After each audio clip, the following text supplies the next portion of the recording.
This segment is brought to you by College Football Frenzy.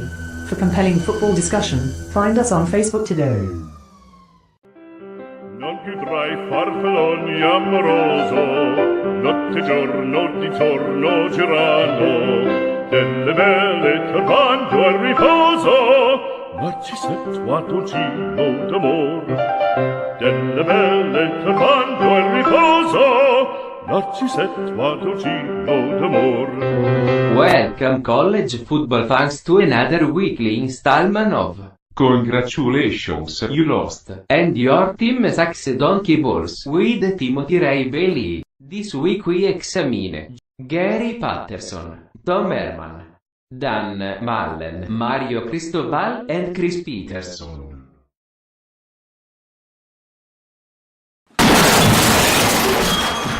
So I'm going to start out with Gary Patterson. I think that everyone knew he was going to make the list this week.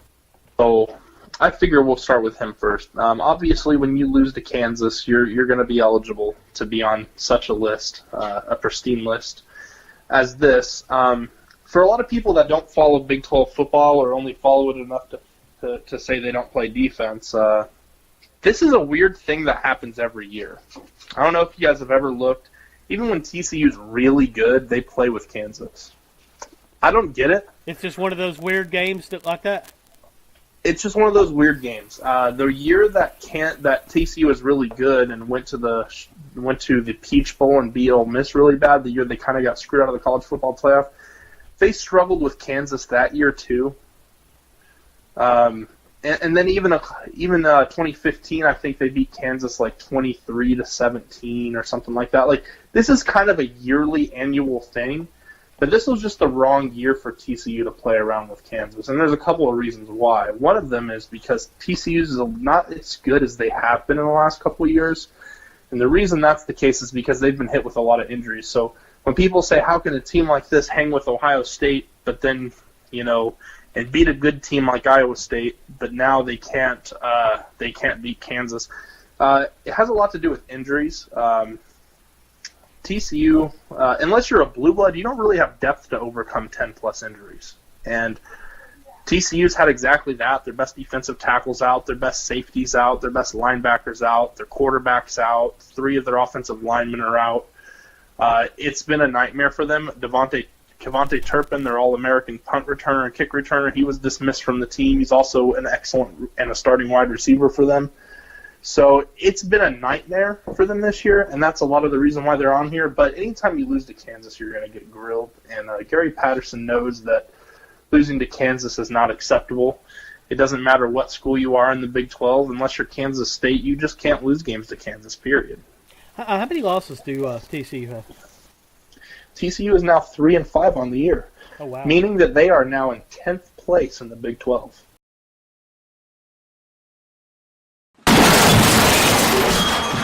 The next person on the list will stay in the Big 12. Tom Herman. Oh, yeah. So here's why Tom Herman's on the list this week. Tom Herman knew he was about to go against a top 15 passing offense in Oklahoma State. His 2 starting cornerbacks were late for a meeting this week, and guess what old Coach Herman decided to do? What did he do? He suspended both of them for an entire quarter for being late to a team meeting. Tell me this. Did they get way behind in that quarter? Yeah, they gave Oklahoma State a 17-point cushion, and they gave up 260 yards of offense in the first quarter. So I guess you can say they lost the game in the first quarter. I think that's fair to say. They gave up over half the yards. They gave up the whole day in the first quarter. Because they came back with a vengeance, and I mean, had they just been down 10 instead of 17, they would have won. Right, and after the first quarter, they were only down 10. But Okay. as the first quarter was ending, Oklahoma State was driving. So as soon as the next quarter began, Oklahoma State only needed a couple of plays to punch it in and take the 17-point lead. Right. So to me, I think it's good to punish players, but over-punishing players is stupid. And when you do that to such key positions on both sides, what did Tom Herman expect to happen in this game?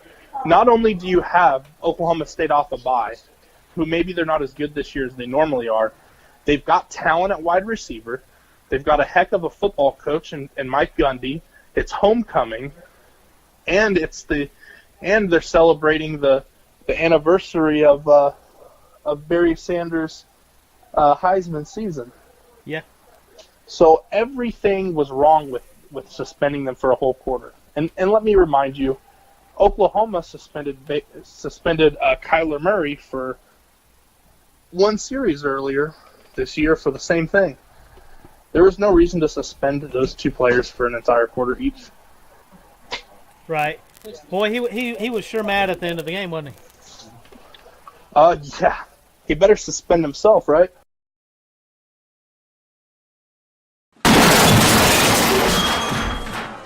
So after Tom Herman, we got Dan Mullen, and the reason why Dan Mullen's on this list isn't because he lost to Georgia in one of the classic rivalries in college football. It's because of how he lost. He abandoned the run. I did not. I only watched a little bit of the game, but I keep hearing people talking about Florida abandoning the run when it was working. Florida looked like the better team for 2.5 quarters of that game. Right. They were even winning the game. They had a turnover that led to points, and they were still winning the game. Florida gave this game away. And I know that sounds crazy in a game that's as lopsided the score that it ended up being. I think it was 36-17. Yep. Florida, they couldn't stop Scarlett or Pirine at all running the football. Georgia had no answer, just like they had no answer when they played LSU to running the football right off tackle. That's why I think this week could be pretty hard for Georgia, even though some people think it's still going to be a blowout.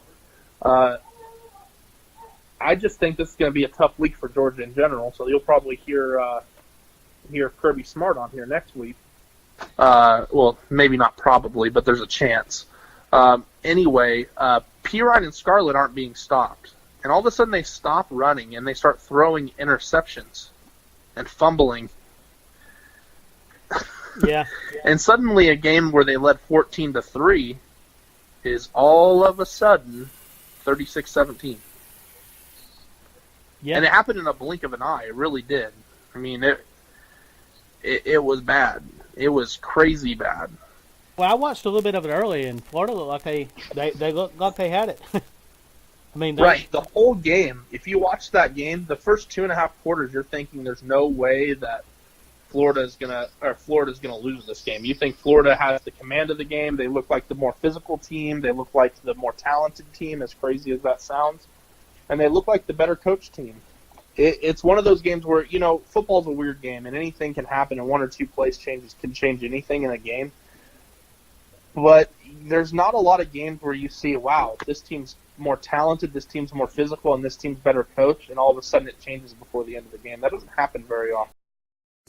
It's a proud Olympic day for the athletes in LA, and M&M's chocolate candies will be there.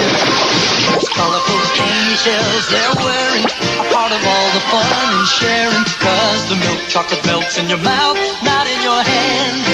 All the world loves M&M's, an Olympic world of fun for everyone. M&M's chocolate candies, official snack food of the 1984 Olympics. The milk chocolate melts in your mouth, not in your hand. Are you irritated with something we said on the podcast? Well then fuck you. Call the smack line and tell us all about it at 304-508-BAIT.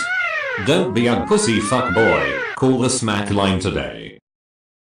Messages left on our smack line will be used at the end of smacking off the podcast episodes. So Mario Cristobal goes to Arizona with his team that has apparently the best quarterback prospect since Andrew Luck on his team, and does nothing short of get embarrassed. I think it was 44-15 by a really bad Arizona team that lost to BYU and got their ass handed to them by Houston, by 50. Not that Houston's bad, but Houston's still a Group of 5 team, and when a great Group of 5 team beats you, it should be by a few points and not by 50. Gotcha. So are the Ducks bad, or is Mario Cristobal bad? I don't know. I was excited about the Ducks for a week or so. Yeah, It sure didn't last long, did it? Washington, and we were all like, "Oh yeah, Mario Cristobal." That was a terrible effort. by Oregon and their team against a not very good Arizona team. And it's just going to show how bad the Pac-12 is. Because, look, when you have parity in a conference, that means the upper echelon and the middle have a chance against your top teams, but the bottom teams should not have a chance against your top teams. Yep, and if I'm not mistaken, Arizona come into this game, 3-5? I guess they were 3-5 then. But they hadn't had a bye yet. That's crazy, though. It is. That sounds like some stupid scheduling there by the conference.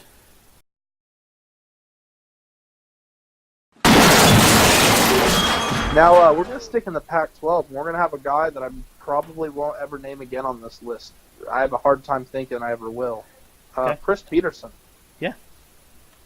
Chris Peterson is arguably the best coach west of the state of Oklahoma, in the middle of the country. Tiggy thinks so, for sure. Yeah, and there's a lot of reason to think that. I mean, you saw he's a good coach. But I just... Speaking of that, shout out to Tiggy for tricking CBS's broadcast. Yeah, but that was fucking awesome. Really, I mean, that was unbelievable. This dude trolled the entire state and fucked with CBS. Oh, he was actually lucky on that because he didn't actually attempt to do that. He just made the fake quote up, and somehow they picked it up and talked about it. You remember that UCLA team that's been struggling to win games this year? Yeah. So UCLA beat Arizona and they beat Cal. They beat Arizona by 1 point. We've talked about how bad Arizona is. You know, we just in the previous thing about Mario Cristobal. Mm-hmm. UCLA beat Cal 37-7. And listen, I know transitive property doesn't work in football. I agree with that. I don't doubt that at all. Okay, and I definitely believe transitive property is garbage. But it does point out how bad Cal is. Cal is just not good. Yeah, and they have a good defense. They have two of the top tackling. They have one of the best tackling duos in the nation with their young linebackers, and they've got a defensive coach that's probably going to go somewhere bigger next year. But besides that, Cal doesn't have a lot going for them, man. And Washington has stud talent across the board. Their defense wasn't the problem. They have Cal to 12 points. But offensively, they have Myles Gasket. They have Jake Browning, who was benched in this game, among other guys, and they have a veteran offensive line. This is supposed to be a really good Washington team. I picked them to go to the playoffs this year, and other people did as well. This Washington team should be much better than they are today. Absolutely. And I just don't understand. Listen, I can accept a loss to Auburn in Atlanta in the opening week. I think anybody can accept that kind of loss. You know, those things happen. It was a great game, a coin flip that could have gone either way. Mm-hmm. The Oregon game, they lost in Autzen Stadium. They're not going to be they're not the last that's going to lose there in Autzen Stadium. Right. But losing to Cal, and I don't even remember if this was at home or away, but that doesn't even matter to me. Well, this could have happened on the planet Jupiter, and I wouldn't feel any differently about this. Well, like you said, Chris Peterson's a great coach. So at this point, we might want to start thinking about pointing our fingers at Tiggy. Yeah, Tiggy, what are you doing, man? Yeah, Tiggy's fucking this thing up, man. I knew this was going to end up happening. It's got to be the karma for Tiggy. That's it. For Tiggy's karma is being transferred over to the Huskies? That's not fair, man. No, it's not. Nelle belle turbando al riposo, Narcisetto ad uncino d'amor,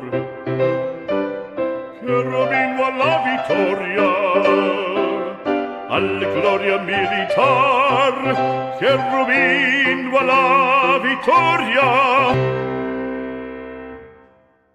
Tonight on Smacking Off the Podcast. Robert Arthur with game previews. He's hungry. He knows he's on the hot seat. But the Big Ten is wacky. It's going to be ugly. I'd say like 28-27, kind of ugly. Chris Scully talks Penn State at Michigan. To be honest with you, I think McSorley will be the best quarterback to ever play in Penn State's history up to now. That boy is amazing. And Mackenzie Brooks. Yeah, he picked Penn State because of the way Iowa played Iowa State last year. If you're going to troll me or try to talk about Iowa football, you should probably learn something about Iowa football first. Yeah, you can't sass me. You can't give me salt. Okay. Check out our Facebook episodes tonight at 8 Central. and our regular HD episode at our YouTube channel.